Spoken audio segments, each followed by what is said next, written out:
Hi, everybody. Welcome again to my virtual campfire. I am the Wingman, and today I'm going to tell you about a huge mistake that I made recently.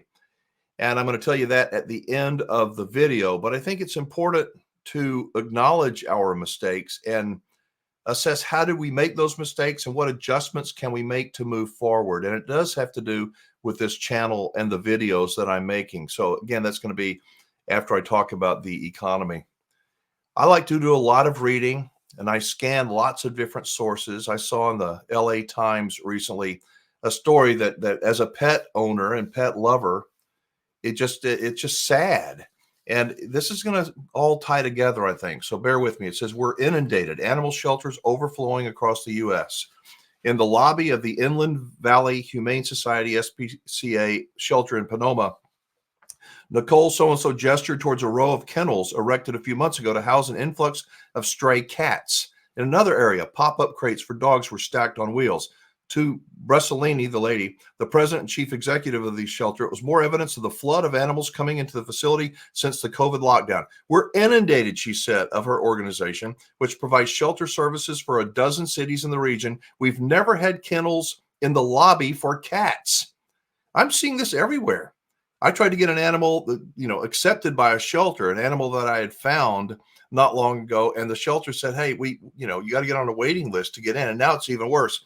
The article says an overcrowding crisis has gripped many animal shelters across the state and nationwide, exacerbated by the shortage of veterinarians, the high cost of pet care, and the overwhelming of rescue organizations, which traditionally take on the overflow from shelters and largely rely on volunteers to foster animals in their houses. The Animal Care Centers of New York City, which runs the city's public animal shelters, announced in October it was closed for most dog surrenders because it was too full. Earlier this year, shelters in North Carolina and Texas, and probably where you are, I would think, are temporarily suspending most intakes for similar reasons. We're simply out of space for new arrivals, the New York City organization said on its website, requesting that people take stray dogs into their homes instead of into a shelter. Think back to the COVID, in the lockdowns. Animal shelters were busy with people saying, I want to adopt a pet. I need some loving at the house. But they didn't think very far in advance. They thought of right now. They want to feel good right now. I believe that we pay. All of us pay for the decisions we make, good or bad. Even we pay for decisions that politicians make on our behalf, good or bad. We all pay. You can't get away with it. You can for a while. But when you pay, you got to pay with interest. There's no escaping it, I'm telling you. It says, the last of it says, to address the overcrowding, get this. What does this sound like? To address overcrowding, staff at the Inland Valley Humane Society, this is California, have offered incentives for adopters and fosters, including waiving adoption fees, hosting evening adoption events, and even offering $200 gift cards to convince people to foster animals. We're constantly feeling like we have to be so creative, said the lady, the organizer of the operation. This is uncharted territory. Uncharted territory? I think people refuse to be honest. The truth, the future is right in front of us. We live in denial. Generally speaking, people live in denial. No, I don't. You just denied it. We don't see what we don't see. How can we see the train wreck that is happening at the animal shelters? How come we couldn't see it during COVID? Some of us did. How come we can't see the train wreck that is happening down on the border? Oh, they're just going to be assimilated. Everything's going to be fine. How come we can't see that? And if we can't see it, why aren't we doing anything about it? We will all pay. All of us will pay. This reminds me of, this is the good news. I may have mentioned a few minutes ago, there is some good news. I want to know what you think about it. In fact, I want to know this. Do you think that this is a bogus story about the animal shelters being overcrowded? If you think it's bogus and that the animal shelters are fine, type 1. If you think that this is a true story and that this is a real problem across the country, that animal shelters are having to euthanize, kill dead puppies, kittens, cats, animals, type 2. If you think that too many animals are dying due to not looking ahead. All right, this is the economy. This is from the AP. Let's go over here. It says inflation slowed further in December as economic soft landing moves into sharper focus. This is a couple of weeks ago when I pulled this story up. See these people at the grocery store. Aren't you happy that we are having a soft landing? I mean, read this. Read this. It says the Federal Reserve's preferred inflation gauge cooled further last month, even as the economy kept growing briskly. A trend to sure be welcomed at the White House as President Joe Biden seeks re-election in a race that could pivot on his economic stewardship. Friday's government report showed that prices rose just 0.2% from November to December, a pace consistent with pre-pandemic levels and barely above the Fed's 2% annual target. Measured from a year earlier, prices increased 2.6%. Excluding volatile food and energy costs, so-called core prices rose just 0.2% from month to month and 2.9% from a year earlier, the smallest such rise since March 2021. Economists consider core prices a better gauge of the likely path of inflation. This is great. I feel so good that we're avoiding a recession. Can we just call it something else? A soft landing. Isn't that nice? We're going to take care of your puppy. Your puppy will go to puppy heaven. We're going to kill it. No, it's going to go to puppy heaven. We're going to take care of it that way. We've got a soft landing coming in the economy. It continues.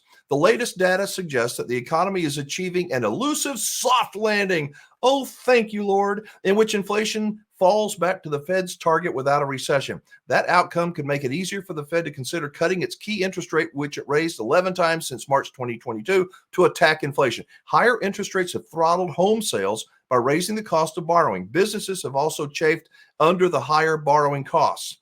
Let's just say, I don't know, let's just say that we have achieved a soft landing.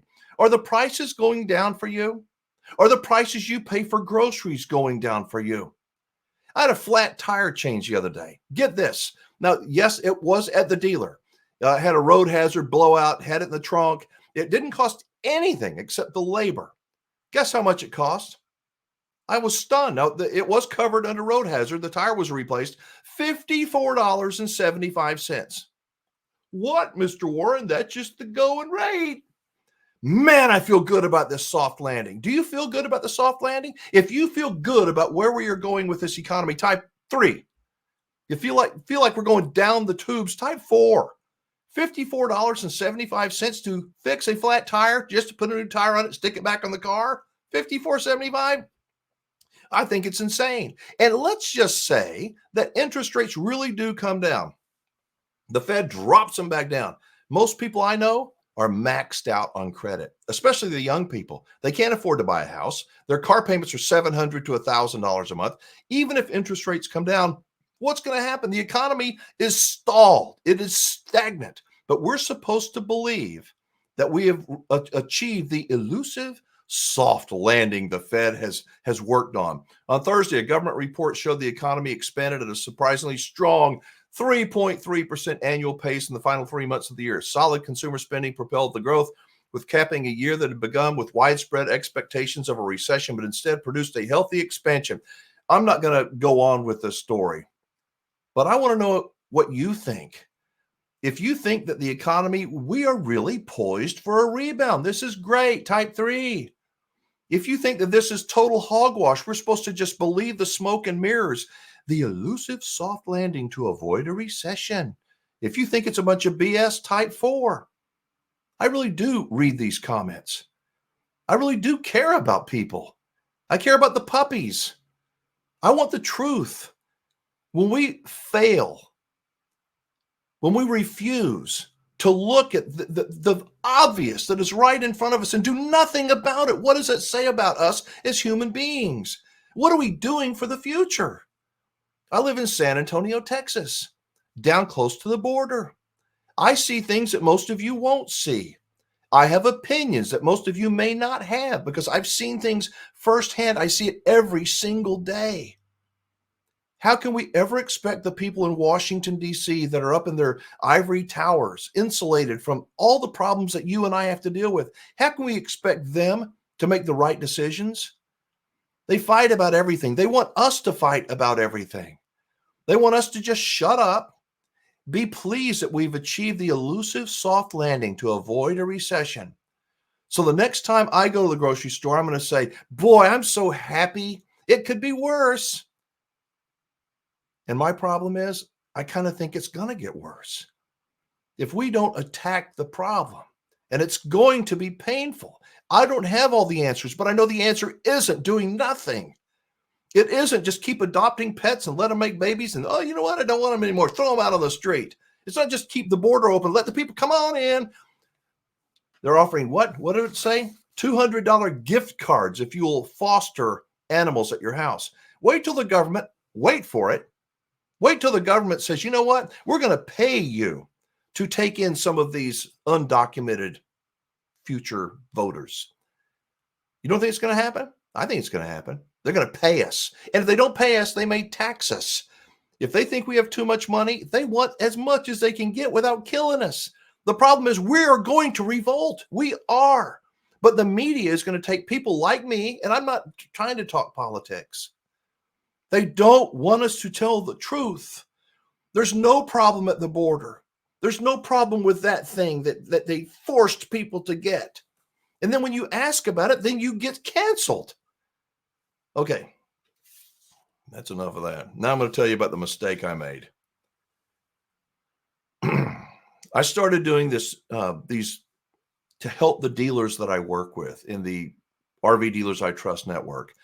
They're hurting. They really are. And they need business. They need to sell RVs like every RV dealer does.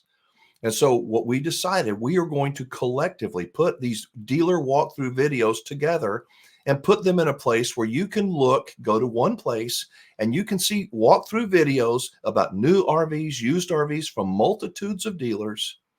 And so we put together this channel. And I listened to the experts, like listen to the people at the government, listen to the experts. And they said, well, you need to make a new channel. And so I did. I made the new channel. It was a mistake. I should have listened to my gut. I shouldn't have listened to the crap that I was reading about algorithms and you need to do this and you need to do that. I should have just stopped and said, wait a minute. I've got this tremendous community of great human beings on Wingman Wisdom. I do. Why am I going to make them have to click over here and then subscribe and do all this? But I didn't see it till it was too late. So I'm making an adjustment. I am. These dealer walkthrough videos are going to be right here on this channel. And I'm trying to learn.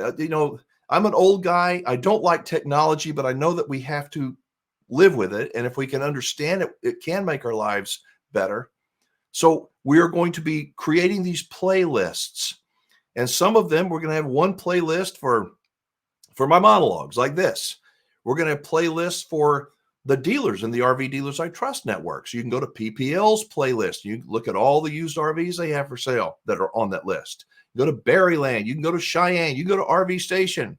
I'm going to have, I've got some other things in the works. We're going to have an interviews playlist. I have Kevin Fraser on quite frequently, sometimes Ron Burge, different people. I'm going to have an interviews playlist. So if you subscribe to that other channel, thank you very much. I do appreciate it, but you can forget it. You can unsubscribe because soon I'm just going to be canceling it. We're going to have this one channel, and it's like cleaning out your garage. It's just overflowing with crap.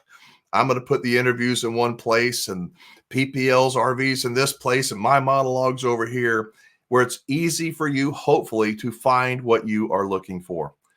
I appreciate you spending time with me today. I know I went all around the bush and talked about puppies and the elusive soft landing, but I would like to hear from you. Let me know where you're watching the video from, and if any of this makes sense. I listen to every voicemail and I read every comment down below. Finally, if you've not yet downloaded my free RV report, the most recent version I released on January 1, and a link to download and view that report is in the description down below. All right, thanks for watching. I am Alan Warren. I am the Wingman. Be safe, have fun, play nice, and don't leave your good manners at home. I'll see you in the next video. Bye-bye.